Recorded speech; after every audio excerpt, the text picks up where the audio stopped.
oh man, this sucks, or frustration or irritation, and then into, oh, I can just relax. And then frustration and irritation, and then, oh, I can just relax. And then I start like pumping the mind with positive thoughts, like, oh, that's good. Oh, it feels so good to relax. Yes, you did it. Or you can hold, oh, this is good enough. I can enjoy this. All right, this is great. And then before I know it, something's happening. Oh, nothing's happening. I got that one too. And then it's like, so it's like a cat and mouse kind of dichotomy. And I noticed, like, I was just curious. I'm thinking maybe, Dan, that this is just one of those times where you've said that, like, sometimes requires more effort, or you're like, you got your eye on the ball, you're not going to lose it, and you might not be going into like the first jhana throughout the whole day, but you're like, you're not letting up on the dukkha. And then some days it's easier to just be like, oh, okay, can just relax. So we do what's required. Right effort is as much as is required and no more.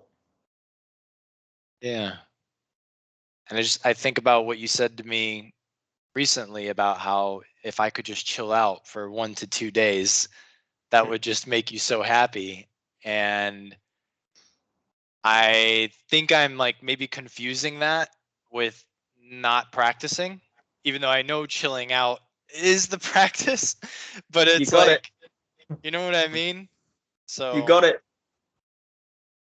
Well, you know what you mean now. Well, you know what I mean now. Does chilling out include the practice is chilling out, creating wholesome thoughts and relaxing, enjoying that, acknowledging that it's a success, like all of those markers, if you will? Nibbana can be translated as the out breath. It's also translated as cooling off. Yeah. So we use right effort to come to that relaxation. If there's the appearance, if there's the appearance of us giving ourselves a hard time, then we play the game of creating some energy in the opposite direction. The only reason that seems like effort is because we're working against decades of conditioning. Right. That conditioning is the real effort. That conditioning is the hard work. Yeah. Okay. Gotcha. Yeah. So okay. It's the traps, right? It's the traps we set for ourselves, and then we fall them later. That's right, Carl. Yeah, and of course, a lot of those traps were laid when we were super impressionable. We've spoken many times about socialization, conditioning, childhood, parenting, teaching, schooling. The other thing, we were given an alternative back in those early days, but there was none, and so a lot of these traps were laid on threat of punishment if we didn't play along, and that's what is working against you right now, brother. Yeah. Okay. That's why there seems to be a struggle. But as you've seen, in a moment of correct practice, all that struggle goes poof. Yeah, it all goes poof. It's just that, you know how Dhammarato, he talks about, like, you start pumping your mind with positive thoughts, and then you keep those up, and then you enter like whatever jhanas and stuff. I'm getting caught up between like the shoulds, like, should I be doing that, or should I just relax? No, none of it's a should. You're here because you choose to be. Well, the shoulds is the conditioning. The conditioning is the shoulds. The shoulds and oughts and musts. This is all you. This is your choice. This is my choice, right? So you're choosing to be free. Yeah. What I'm saying, it feels like a should, because you're scared that if you relax, there'll be dukkha again. But I just keep relaxing anyway. The shoulds is a terrible band. Yeah. I don't know the band, but that's funny. No, it's entirely joking. Sorry, Alex, what was that last thing you said? No, it's just that I think I'm maybe not, either maybe I'm not communicating clearly, or you're skillfully handling my communication. I'm not sure which one it is, but what I noticed that's happening is, like I said, I can notice the dukkha in a moment, and then I'll throw the axe, right? I have great enthusiasm. If there's not as much enthusiasm there in that moment, I might get worried, but I'm like, oh, throw the axe on that. And then at some point, I'm like, oh, I could just relax right now.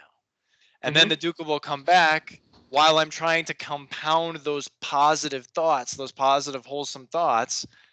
And it comes back. And so I think, well, maybe I don't even need to compound wholesome thoughts right now. Maybe I can just relax and just enjoy this. So I don't know which one to do, is what I'm saying. They appear like two different roads. You're running an experiment. Yep. And gathering lots of data. Yep. And of course, what we're looking for is what works right there in the moment. Right there in the moment. Good point. What works right there in the moment. Yeah. The other thing that I wanted to mention is there is a something I'm noticing with my job today, especially, is that sales essentially, right? I think we all could agree, sales is the act of getting someone to do something that you want them to do through words, etc. And anyway. And yeah, I think it always depends on the product and the whole context, right? Because you could be helping someone to do something that they want to do. Yes. Well, that's exactly the whole thing behind sales, that the product is there to convince the person that they actually want this, that this would actually help them, trying to help them see that this would help them. And that's my job in booking. It might or it might not, right? So and it might or it might not, right? And yeah, what I'm noticing is my job is to get these people. Well, my job is to ask these people if they have some time tomorrow afternoon to meet with our product specialist. And a lot of times sometimes they'll be like, oh yeah, sure. And those are the best calls, because it's like, oh, great, awesome. But then sometimes they're like, oh yeah, man, appreciate the call, just not interested. And we have several like objections, scripted out objections to go through, and they work. To a degree, they really actually do work, because I get opportunities that way. However, what I've noticed, especially lately, is that sometimes people will respond like, well, no, I told you I don't understand like what you don't understand about this, but I'm not available. Like that, I said no, like it's not going to work. Now, my job is to ease their concern and say the objection again anyway, hoping that they will say yes to the meeting. What I'm noticing in my own experience is that there seems to be dukkha when I am hearing their response, because I can pick up from clues in their tone of voice and their inflection that they may be a bit irritated or frustrated. And so they're not necessarily saying I'm irritated, but you can kind of tell when someone, you can sense irritation. And while I'm looking at my own irritation and creating a wholesome conditioning for myself, it seems very, very, very fucked up lately to just keep hammering away at those objections when they're feeling this way, because it feels as though I literally am like instilling dukkha into their moment.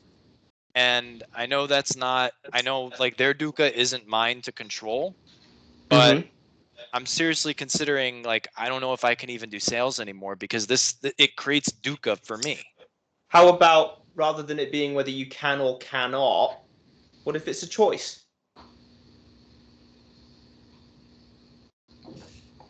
I guess what I'm looking for is, does that observation line up with you guys too? That it sounds as though when you're selling something to someone and they say no, and you're gonna say something to, handle that objection, no matter how politely or kindly you do it, right?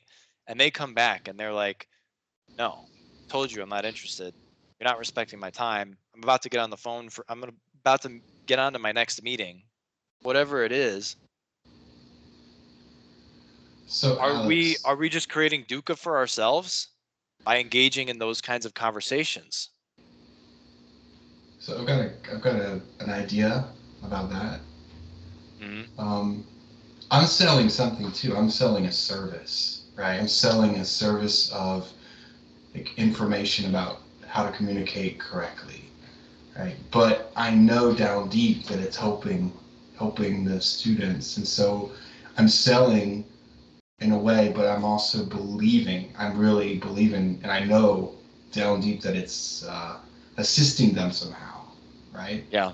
And so I guess the perspective is, I feel like from looking at it from one way, I am selling something, but I believe in the service or the product.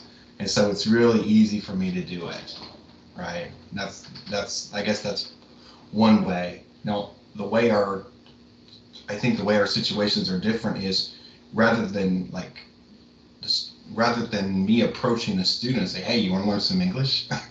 It's more they're approaching me to say, hey, I want to learn English. So it's a little bit of a different direction. It's very different. But direction. The communication, once it's taking place, is still about, trust that this is somehow gonna assist them with their life, with their goals, with their objectives. Yeah. So even though the direction is in a way opposite, I still think that the platform could be the same, if you perceive it that way. Now, if you don't think what you're selling is actually beneficial, then I think you would have a bigger problem. But if you don't think that, then I don't know. That's my 5 cents on that. I definitely do think it is beneficial. Oh, just one sec, Joe. Thanks. I just want to respond to Rick. I definitely do think it's beneficial. They train us pretty heavily on believing in the product. You're there to help them. Mm-hmm. This is something that they're actually looking for. The other big difference too, is I'm not walking up to them. I'm a complete interruption to their day. Now I know that could just be a perception, right? But a lot of times these people answer and they're like, not really. It's not a good time. I'm about to go into a meeting. And then I say, oh, that's no problem, Rick. I'm about to go in a meeting in about 2 minutes. Can you just give me 60 seconds? I promise I'll be really brief and make it worth your while. And then I go in and I share the thing with them. And it's just, I don't know. Like I said, when they give that objection and then I respond back, it just feels like in conflict with what I'm creating for myself, with this wholesomeness, with this freedom, with love, with acceptance. It just feels directly in conflict with it. If I was an English teacher, that's all. I mean, I get that. That's pretty cool because you can be like, oh wow, okay, what's missing? Like what's missing that could inspire these kids today? Like I can get into their world. They're already there. They're in the seats. I think the important point is the point of objection. But sorry, did someone else want to? Joe, were you going to say something? I was just going to say, if the people end up buying it, then they obviously decide at some point that it's going to be beneficial to them. And you don't have to take it so seriously, maybe, because could you just see that it's just like a game that you're just playing a role? Like a game. And they know the game. I mean, they're saying no, but sometimes I say no to people. Just my experience of getting sold stuff is sometimes I say no. Then all of a sudden somebody points something out to me that I didn't think about. And I'm like, that's actually a pretty good idea, And I end up saying yes to whatever it is because they convince me of something that I decide myself, though, at the end of the day.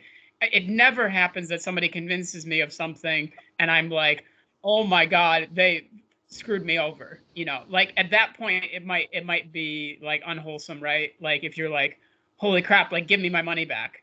But if people aren't doing that, if people are legitimately buying it and, going forward with whatever it is that you're selling, that's on them, you know? Like, you're playing a role, they're playing a role. Yeah. And nobody likes salespeople. Like, that's just reality, unfortunately, you know? Like, I mean, when I'm selling food and stuff like that, even then, it's like, people are a little bit annoyed, you know, a lot of times, and I have to convince them to buy something that I'm selling where I'm like, hey, you know, this aubergine, do you know like how to make baba ganoush? Like, here's a recipe for how to do it. And then they think about it and they're like, oh, maybe I'll try that out, you know?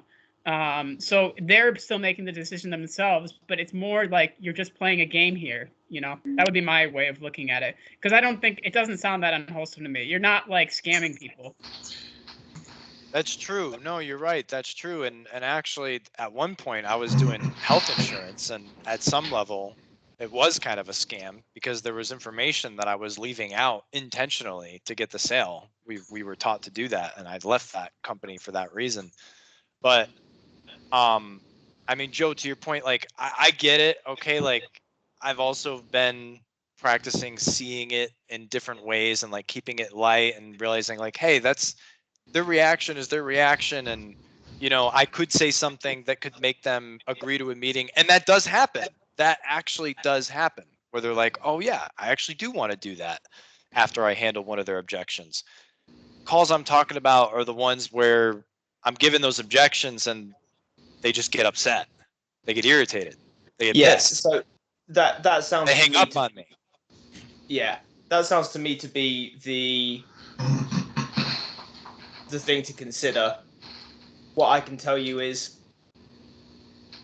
I'm never gonna push anyone in any conversation. See? Yeah. So I think I hear what you're talking about. That's how it feels. Say it feels kind of incompatible because why would you? But yes, the why would you is because you're doing a job. Right, exactly. So kind of come full circle to what Joe's saying, which is you're playing a role, right? Now, you don't have to play that role, but when you put that headset on and you sign in for work that day, you are playing that role in exchange for money, and that's a contract that you sign. So this is what I meant when I said, could it be a choice rather than a can or cannot? Could it just be a choice of, is this something I want to do? Is this something I would like to do? Or would I prefer to go into another line of work of which persuasion is not a key factor? Yeah. And I really appreciate that you said that, Dan, because it is kind of that sense of like pushing someone. Actually, that's it just doesn't feel good. Yeah, I can't imagine making any effort to continue a conversation with someone who tells me they don't want to continue the conversation. But again, I don't have a reason to. But I have to do that. I have to do that all the time, selling food. Honestly, you do, and yeah, like that. And the reality is most of the time people are happy, and then they come back the next week and they're like, "Holy crap, those were the best tomatoes I've ever had." You're right, you know, and like, yeah. That's just how it is sometimes with sales, you know. That's like the reality of the game. Yeah, it is absolutely, and I would say that, Joe, is you've got a good why, right? You've got a good reason to give a little more in that conversation to say, well, hang on a minute, these actually are really fucking banging tomatoes. Wow, this is probably the first time I've ever said tomatoes in my life. I want to try some now. The only place it shows up for me is very much like what Rick is into, I imagine, which is drum students come to me. They already want to have drum lessons. And actually, part of my teaching practice is a lot of the time I'm actually kind of trying to convince them to leave if they're not super into it.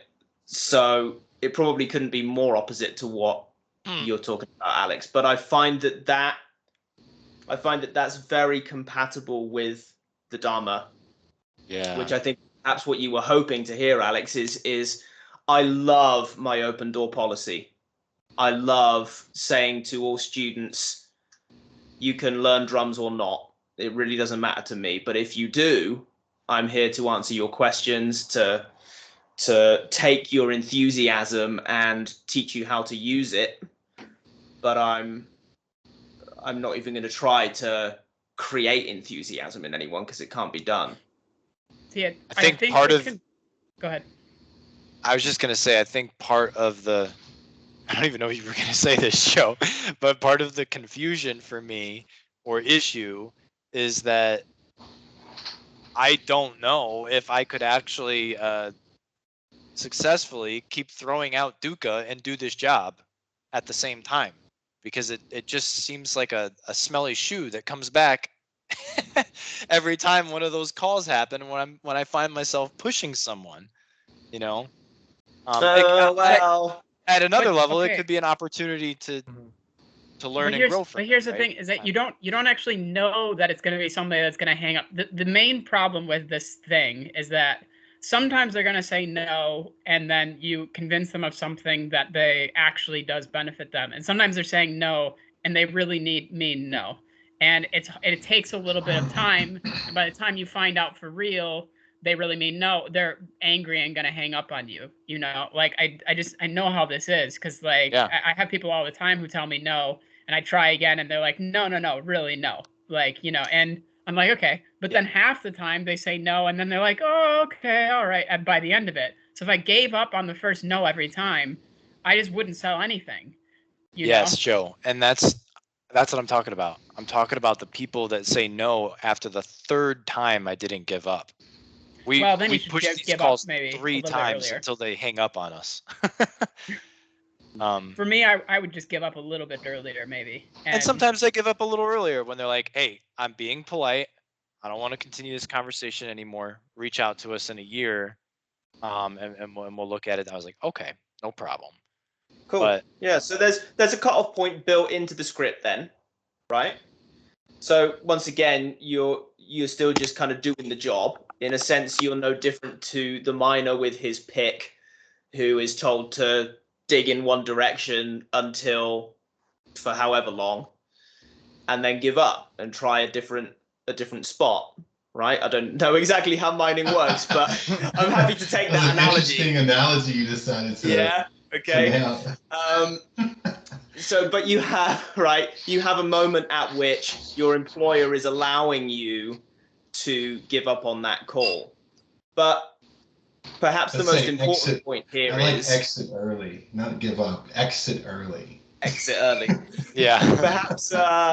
Perhaps the most important point here is a smelly shoe is not dukkha.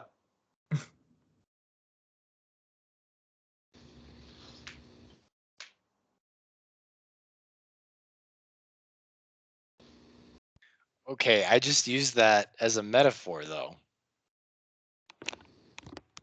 Yeah, but so it's a smelly shoe or it's someone saying no on the end of the phone.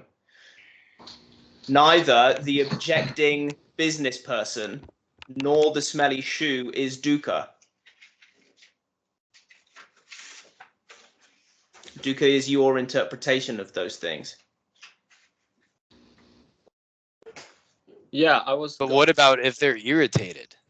You can sense irritation from them on the phone. And I'm talking about you. I know. I'm talking about me too. I'm sensing their irritation. Okay. So so a tone of irritation in someone's voice is not dukkha. They might be experiencing dukkha. We've no way of knowing that. So I guess the dukkha in this case would be, oh man, I upset them, or they're irritated, or I'm not doing good things here, you know, and any way in which you're dissatisfied. Okay, well then, why did you say you wouldn't push someone to do something if dukkha has nothing to do with it? Because I don't wanna. Well, there's an aspect of like non-harm and non-ill will. Like that's like a main like driving factor. That's my point, right? And ill will is a form of dukkha, is it not?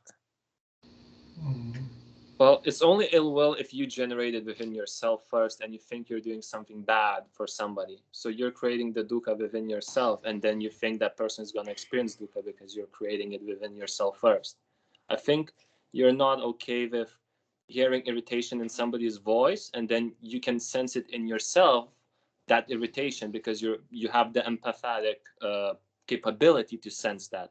So you're instantly going to think they're experiencing dukkha, and then you're going to start experiencing dukkha yourself. When the dukkha could not exist, maybe is not even existing, as Dan said. Maybe it's just you creating it.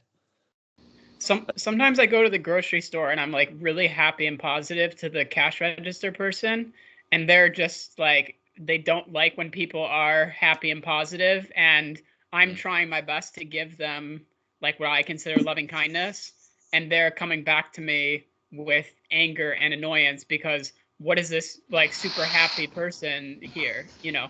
But it's not me that's doing anything, you know? So I don't know if that analogy helps at all too.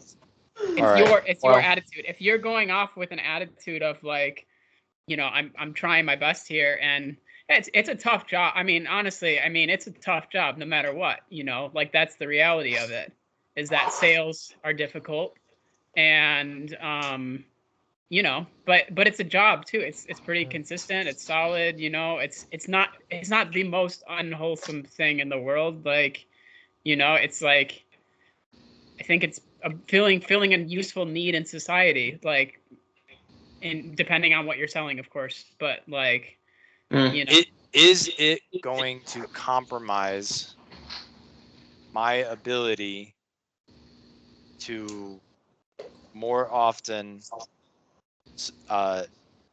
be satisfied and be in a satisfied state? That is my concern. And it's showing me that it, at least right now, it's showing me that it is. That's ultimately up to you.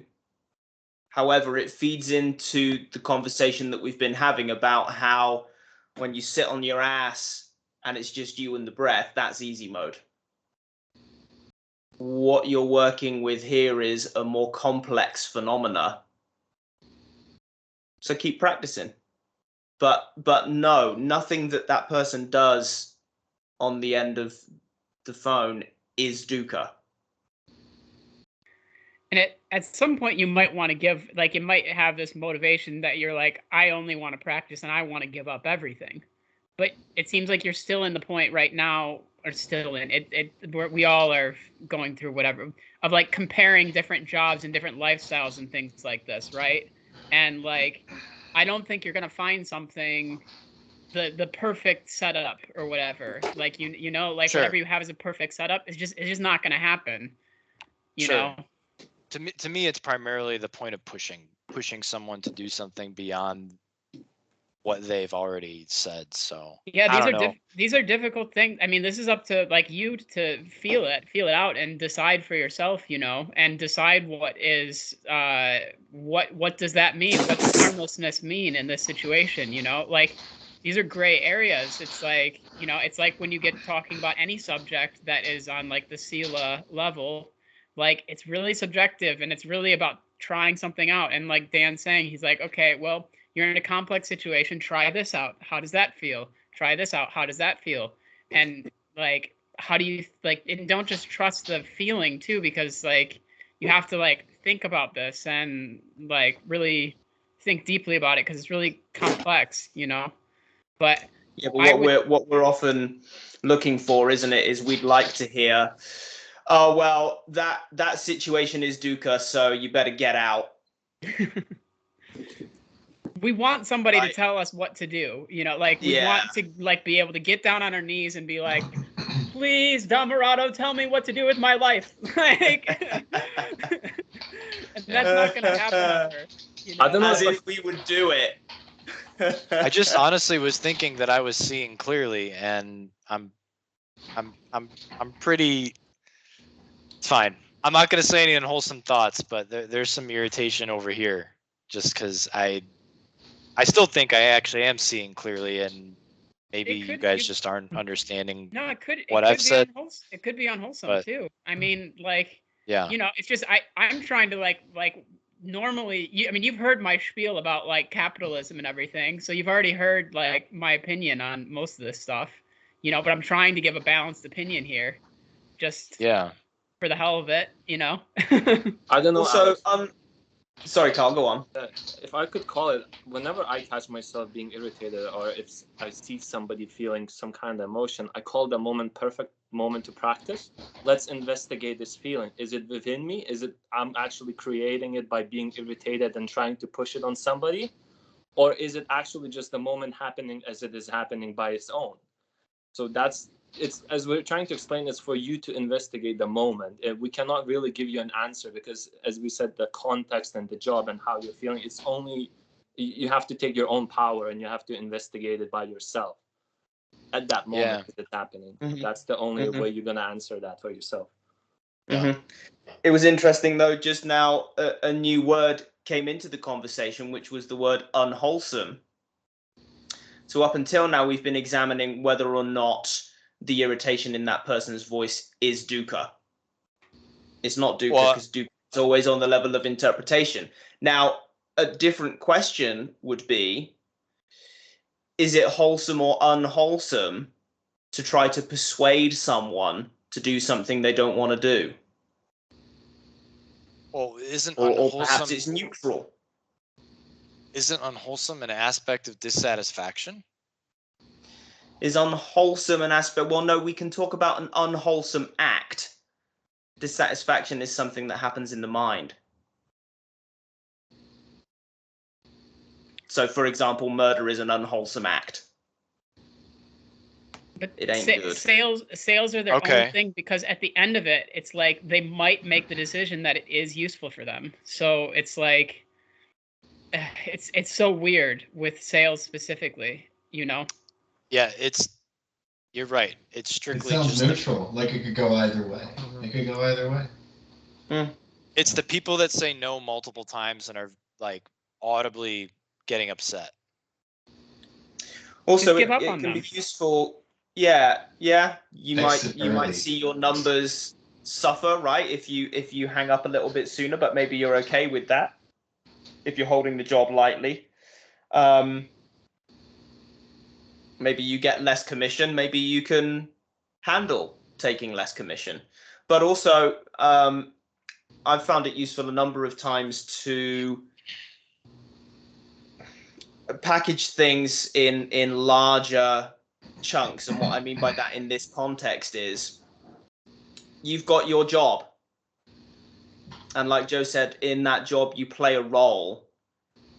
And what you're kind of trying to do by saying, well, those specific calls I'm holding in question, right? The rest of the job I like. So in a sense, you're kind of picking it apart. And sometimes we do that. I mean, the practice of investigation is we're looking more and more and more finely.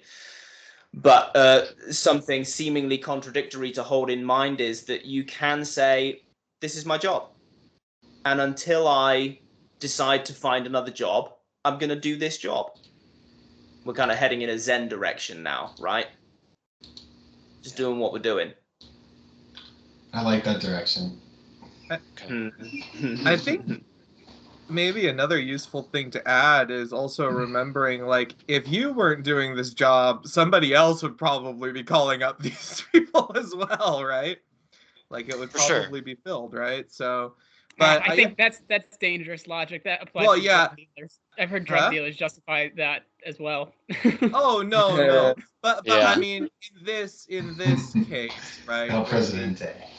Yeah. I mean, you can take that to dangerous logic, of course. But I mean, I think like examining right now and just like continuing to practice with it is really good. Like just like that, right? Like in taking it, as an opportunity, right? Because like if you can come back and clear out those, like come back to that state of contentment there, like after this, while you're doing your job and you get hit by that and you can see that and see all that irritation and stuff and just throw it out and then come back. Then when you come back to the breath and all that, or come sit down in seclusion, it's going to be pretty, it's going to be a lot easier, I think. But also, so for training the skill, it can be helpful. right now, if that's what you have to work with. But again, I think like looking into it and seeing like, hey, long term, is this what I want to do or whatever, like down the road, maybe change some stuff, but like not making so much like a rash decision, right? Yeah. I don't think necessarily you're gonna lose commissions, because what if, like, by hanging up early, you were in a slightly better mood, and the people that you were talking to could hear it in your voice that you were like in a slightly better mood, and like, and you should have a shorter amount of time you're actually talking to people, because you're just like, all right, whatever, hang up on that person, and then on to the next one. It could be that you like, I mean, it's not guaranteed that you're gonna sell less, right? I mean, I don't know. Yeah, for sure. I just had an observation, guys, that when we talk here, usually, I think the typical view that goes on is that you guys don't understand me, and you don't care, and you don't really get me. All this, you don't, with me. And yeah, I'm just like seeing it. All like done. I don't really see most of you, with the exception of Dan, as a friend, and like someone that I truly care about or appreciate. I don't know. I just see it as noise, and everything that comes out of your mouths, I just think I already know what you're saying, and I've already heard it, and I've already practiced it. So I'm sorry if that is in any way hurtful. Of course, I know you're over there probably skillfully handling that. But I just wanted to say that, and I don't know where that leaves us or leaves me, but I'm seeing that. So that's Dude, wonderful honesty. You have the most ability to say what's actually going in your brain of anyone I've ever met in my life, like by far. Oh wow, really incredible. Most people just don't say. Who are you people? Like, Who are you people? I think honestly the reason why I say it is because I think if I say it, I won't let myself hold on to it like it's a little treasure in my treasure box that I'm not showing anybody. Yeah. And maybe it'll get me some freedom points, but maybe it won't. So in a sense, skill. Friendship is a skill to be developed, you know. Like this is skillful to decide, like, I'm going to be friendly to this person, and especially the people that we like are neutral about or have a negative aspect about, you know. And often we find, like, what I find is the people that I get the most annoyed with, they have some quality within themselves that I don't like about myself. Like, I really don't like selfish people. And then all of a sudden I'm like, why don't I like selfish people? Ooh, it's because I think I'm a little bit selfish, you know? And that's, I don't know, it can be interesting to see. But you have to develop friendship, you know? You have to, like, actively try, right? And we're so used to thinking about me, and just changing that dynamic and changing the mind, actively making the decision. I'm going to give. Like, this is the practice, is like, I'm going to do that actively, you know? Dan, now, thanks, Joe. What were you going to say, Dan? Actually, these guys are your friends whether you like it or not. Because that's what Sangha is. So you're going to have to deal with that, brother. Yeah, I think the reason why I said that is because it really would be nice to see that view change, and really be able to, like, see you guys as not only just people, but as people that I care about, friends, that I'm here to support. How about the fact that they're all smiling back at you as you tell them that you don't care about them? I mean, that's pretty awesome. Yeah. Thank you.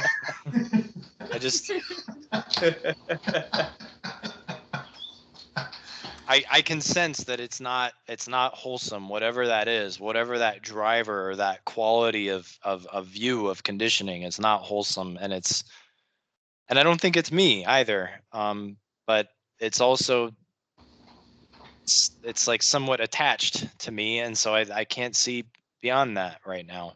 Well, it's a very 21st century experience to have relationships with people entirely on a screen. Well, so I get that. That's not exactly where I know what you mean, but I'm like, it's everywhere. It's when I go to the grocery store. It's everywhere. I don't see people as me. I don't see people as like a whole, or like we're united or we're connected, or yeah, they're just right now. But right now you see that. But like the Dalai Lama didn't become the Dalai Lama because he was born the Dalai Lama. He like decided actively, like, hey, I'm gonna be friendly to everybody I see, and it's an active choice that you make over and over again whenever you remember, and it comes back. I mean, I do the same thing. We're raised in the same generation, so we have the same habit energy, you know. I noticed it especially with Dhammarato, like, and you, Dan. I just use people. That's what I do. I use people to get what I want out of them. Good seeing. Yeah, and we all do that, you know. While wanting to be friends, while wanting to really feel more than that, but really, it's like I get on the phone with Dhammarato and I just expect him to talk to me. It's disgusting. Well, Dhammarato's happy to talk to you, and something that's missed is we're trained into selfishness, but then we also have this message that comes on at some point that says that we ought to be compassionate. But that message of compassion is a flip. So where selfishness is I must win and you have to lose, we're then told we have to be compassionate, which is I lose so that you can win. Actually, we don't want either of those relationships. We want the win-win relationship. So it's okay for you to be getting something from your interactions. For sure. But we want mutual benefit. Right. There's a give and take in the circle. There's a give and take for sure. Yeah. Now, you're actually going to benefit more when the other person is winning too. You're going to benefit more when you're friends with everyone like the Dalai Lama. Yeah, and I know what you're pointing to, Dan, because I did a lot of that with like Landmark and stuff. Like, if you really go with the intention, talk with someone with the intention that like you want to make a difference. Are you? But I'm talking about like also at the feeling level. Like at the feeling level. Like I really feel like I want that person to win. I really, you know what I mean? Like it's not for me. Yeah, it's not for me. We're talking on the same level. But is that what you're saying? Is that you're just saying that that's what's absent for you? That's what's absent for me. You've done it in the head, but you've yet to figure it out in the heart. Yeah. Or I think I've had moments where I felt it in the heart, but it's just I'm just seeing it. It's like genuine compassion and those kind of win-win arrangements, those mutually beneficial relationships, are difficult when we're still wading through our own shit. Yeah, I'm sure. When it's all about save me. How am I going to save myself? How can you save me? How can I stop feeling so bad? No one's expecting you to start handing out cookies from that condition. Or freedom points. That's nice, actually. Then okay, that's kind. And you will pay that kindness forward once you've dusted the muck off your shoes. Yeah. And there's a lot of paying it forward in the Dhamma. Like I've said, the most I've ever been able to give Dhammarato is a box of tea bags. He gave me the Dhamma. Now, if we were to look at that in a relative sense, we would say that's not quite fair. Of course, until you remember that Dhammarato got tremendous benefit out of giving me the Dhamma.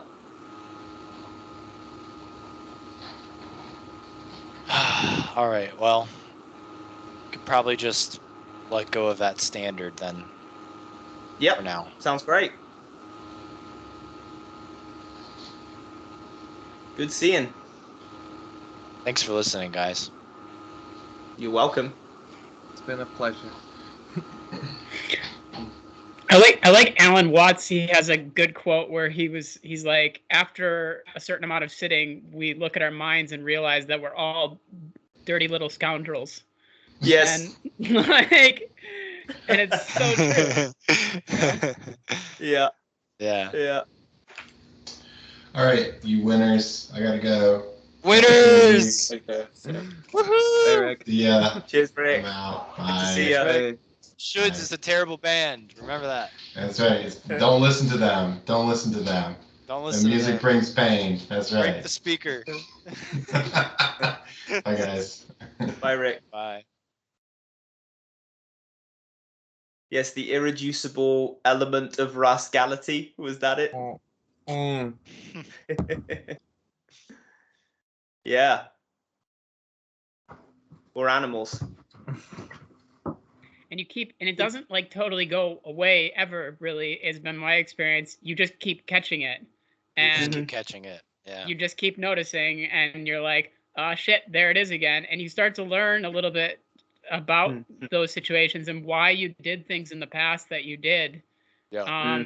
Sometimes I find it helpful even to like read old conversations I had from like 5 or 10 years ago and just be like, holy shit. Yeah. Like, Yeah. what in the world was I thinking, you know? Yeah. Yeah. How Yeah. selfish, you Yeah. know? Yeah, for sure. That's a really good one. Yeah. Even on a practical level in everyday life, sometimes I've been playing around with, when I have an unwholesome thought, saying it over again to myself and seeing the like sort of hilariousness of it, you know, because it doesn't have any power the second time. When you notice the thought and you're like, wait a minute, what exactly did I say? Where did that come from? Who is that's saying that to myself? Who's beating who down here?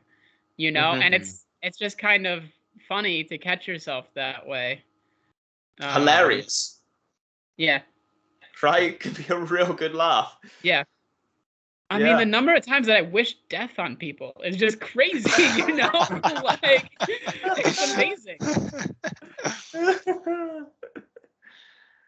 Yeah. Yeah, because we talk about the childhood stuff, right? The conditioning, but actually another way of speaking about it is we're actually talking about millions of years of stuff. Tribalism.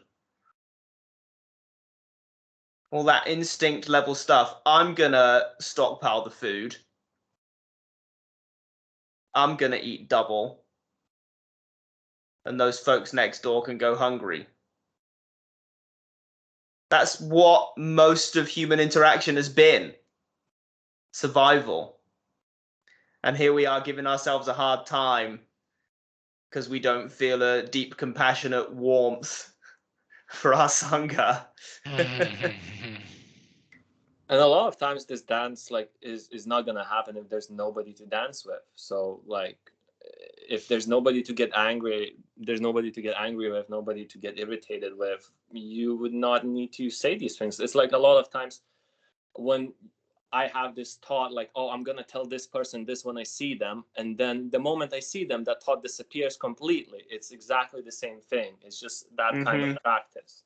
It will disappear eventually by itself. You will feel it, but you will show acknowledge them. it will disappear. Yeah. And also this, like, I think this selfishness and the tribalism can also be another sort of, like, it can sort of lead us into unwholesomeness if we too much attach to it, because the reality is too, if you study like Native Americans and stuff, there's a lot of things that don't really line up with like how we logically think we would do in a survival situation. For example, they basically never stored food. Eskimos like just didn't store food, which almost makes no sense because like it's freezing cold and they could bury the food and it would be totally fine. And when people talk to them and ask them, they're like, why don't you, you guys starve all the time. Like people literally starve to death. And they're like, have you never thought of the reality that you could save a little bit of food? And the concept was totally lost on them. The guy could not convince them to change how they were doing their things, because this is just how they culturally. They were like, oh, we'll find another seal. you know? And they're like, but you're just leaving that out for the buzzards to eat. Like you could save it. And they were just totally like, why would we do that? You know? So it's interesting also to study these things because we can see how much are we like writing a narrative for how we think that it was when we don't really know, you know. I just say it's because I studied a lot of like Native American history and Eskimo history. It's just like a hobby of mine. Cool. Yeah, fascinating. Hey, Doug. Hey, Doug. How you doing, brother? Not too well right now. Oh dear. What's up? Yeah, a lot of stuff coming up. But actually, just this very second, it's okay. I just realized. Hey, look at that. Winners. Winners. That's all you need, Doug. Just one moment. Is it because you're seeing all our smiling faces? Is that what did it?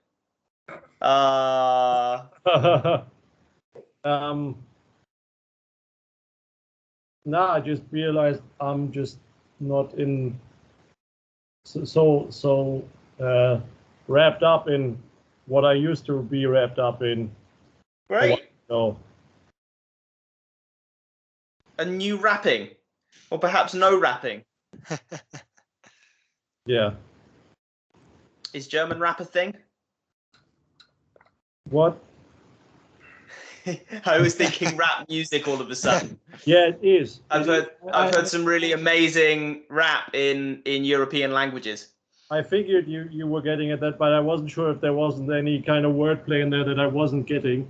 But yeah, there is some excellent German rap out there. Yeah, great. I can Send me a link. Can send you some links if you want. Maybe you'll be to appreciate it, even though you won't understand the lyrics.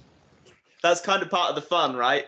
Yeah, there's some guys who have just ridiculous flow and skills. Yeah. I appreciate even if you don't understand the lyrics. Yes. I mean, you can't understand the lyrics half the time in English either. So, you know, it's like so true. So true. Yeah. Yeah, and often the lyrics are amazing, right? If I'm impressed enough by a rap, I might go and look up the lyrics, and they're incredible, but couldn't have heard them. Cheers, Alex. Bye, Alex. Bye, guys. Good to see you. Bye, Good to see you friend. too. Bye, friend. And then, and then other times, of course, you might look up the lyrics and they're terrible, but the rap was amazing. I actually have like certain kinds of, especially like German rap, where the lyrics are pretty damn bad, is a bit of a guilty pleasure for me. I don't know why, but there's a certain kind of just like the lowest of the low humor shit that sometimes I can't get enough of it. Yeah. Just like the cheapest laughs you could get, and just it's ridiculous, man. Yeah. I mean, I really like 90s Memphis gangster rap. So, you know, I feel really hard always like sitting in France listening to them describe their gangster lifestyle. And it's always a little bit ridiculous, you know. Yeah, isn't it? Yeah. There actually was a gun culture in the States where gangster rap came from, you know? and you realize like with like those guys too, like with like underground rap, you're like, holy shit, I mean, they're literally like going out and doing this. Like they're not nowadays, you know, when they rap that you see and you're like, you've never been like in a gang, what are you talking about? But like 90s rap, you're like, oh shit, like this guy's like actually happening. Yeah, that guy actually did get shot 12 times. Fuck. Right. Yeah, mad. I actually just got into like the whole, especially US rap thing over the last few months. Like really, before there was some like a few things that I knew, but now I've gotten really into it. Like cool. The whole NWA shit and Dr. Oh, I love NWA. That's one of my favorites. You gotta check out Memphis rap. Like, just look up like Memphis underground '90s rap. Like, and yeah, it's awesome. Yeah. If you like NWA. Do you know the Netflix movie about NWA? Straight Outta Compton. It's actually like an autobiographical movie about the story of NWA. It's pretty damn good. Cool. Sounds like it's worth a watch. Yeah. Great. Yeah, now, Easy E has like the worst. Go ahead. I was just going to say, Doug, I know you've been trying to get hold of me. I'm going to keep trying to call you. Yeah. I'm actually going to leave now, okay? Unless there's anything really urgent on your mind. Yeah. I also don't have that much time today. Nora just got back from a longer absence today, and we're going to spend some of the evening together, but I just wanted to pop in because I wasn't there last week. So cool. Well, let's make sure we connect this week, hey? Sure. Carl, great to meet you. DJ, Joe, great to see you as always. It's good to see you again. Bye, guys. Hey.